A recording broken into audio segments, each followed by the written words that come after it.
ओम गणानान्त्वा गणपतिगुं हवामहे कविं कवीनामुपमश्रवक्षस्थलाम् भास्वन्मौलिनिबद्धचन्द्रशकलाम् आपीनतुङ्गस्तनीम् मुद्रामक्षगुणं सुधाढ्यकलशं विद्यां च हस्ताम्बुजैः नमस्करोमि देवाला नमस्कार करा योडीला स्मरण करा तुमच्यापेक्षा ज्येष्ठ कोणाला सगळ्यांना ओम केशवाय नमः ओम नारायणाय नमः ओम माधवाय नमः ओम गोविंदाय नमः तसंच करा 3 वेळा पाणी प्या एकदा पाणी खाली सोडा आचम्य ओम केशवाय नमः ओम नारायणाय नमः ओम माधवाय नमः ओम गोविंदाय नमः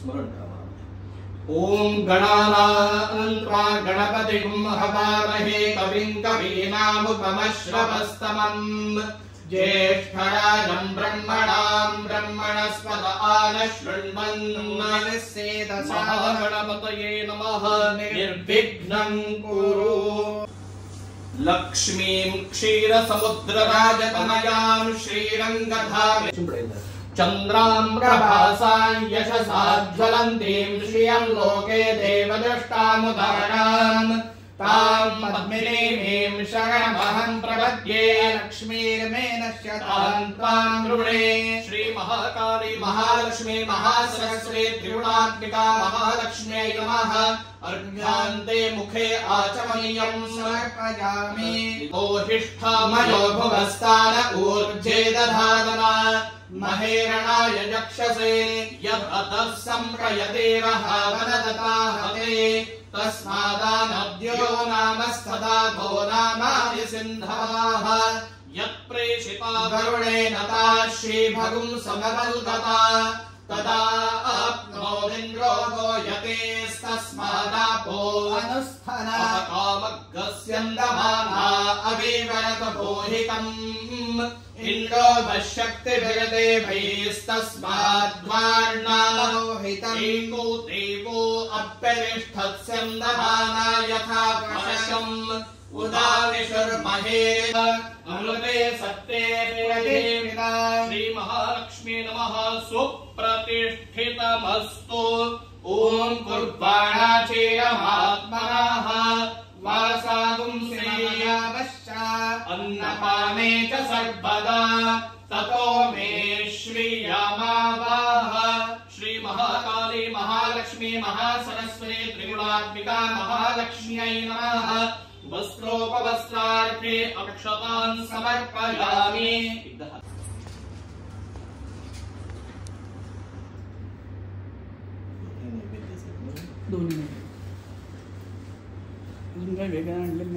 मिठाई आहे आणली आहे हा तुमचं झालं की सांगा मी आणते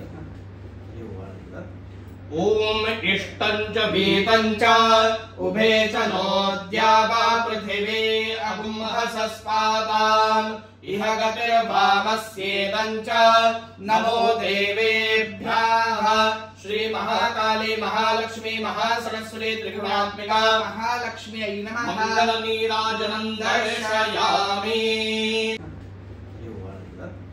ओम इष्टं च वेदं च उभे च नोद्या वा पृथिवी अगुंहसस्पाताम् इह गतिर्वामस्येदं च नमो देवेभ्यः श्री महाकाली महालक्ष्मी महासरस्वती त्रिगुणात्मिका महालक्ष्म्यै नमः मंगलनीराजनं दर्शयामि नान्यपदे वन्दितस्मात् श्री महाकाली महालक्ष्मी महासरस्वती त्रिगुणात्मिका महालक्ष्म्यै नमः नैवेद्य होती गोल पाणी मिळवा ओम अपानाय स्वाहा ओम व्यानाय स्वाहा ओम उदानाय स्वाहा ओम समानाय स्वाहा ओम ब्रह्मणे स्वाहा 3 दामनामध्ये पाणी सोडा.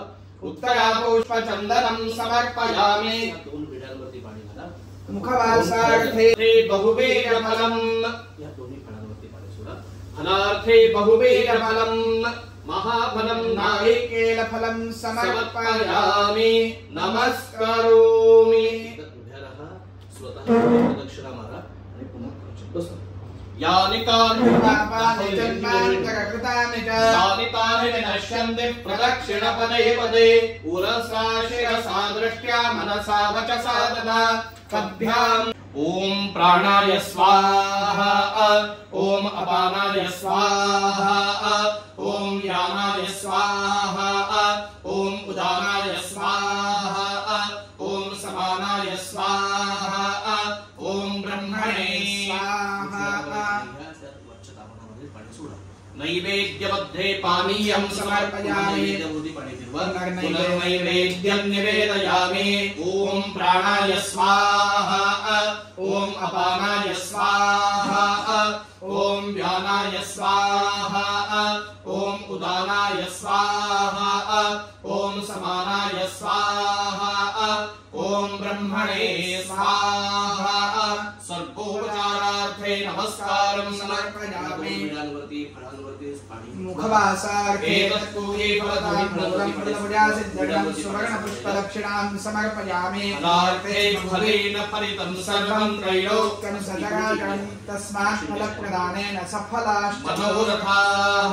श्रीमाता श्रीमहाराज्ञी श्रीमत्सिंहासनेश्वरी चिदग्निकुण्डसम्भूता देवकार्यसमुद्यता उद्यद्भानुसहस्राभा चतुर्बाहुसमन्विता रागस्वरूपपाषाढ्या क्रोधाकाराङ्कुशोज्ज्वला मनोरूपेक्षुकोदण्डा पञ्चतन्मात्रसायका निजारुणप्रभापूरमज्जद्ब्रह्माण्डमण्डला चम्पकाशोकपुन्नागसौगन्धिकलसत्सजा कुरुविन्दमणिश्रेणी कनक्कोटीरमण्डिता अष्टमी चन्द्रविभ्राजतलिकस्थलशोभिता मुखचन्द्रकलङ्काभमृगनाभिविशेषका वदनस्मरमाङ्गल्यगृहतोरणचिल्लिका वक्रलक्ष्मी परिवाहचलन्मीनाभलोचना नवचम्पकपुष्पावनासा दण्डविराजिता तारा कांति तिरस्कारी नासाभरण बासुरा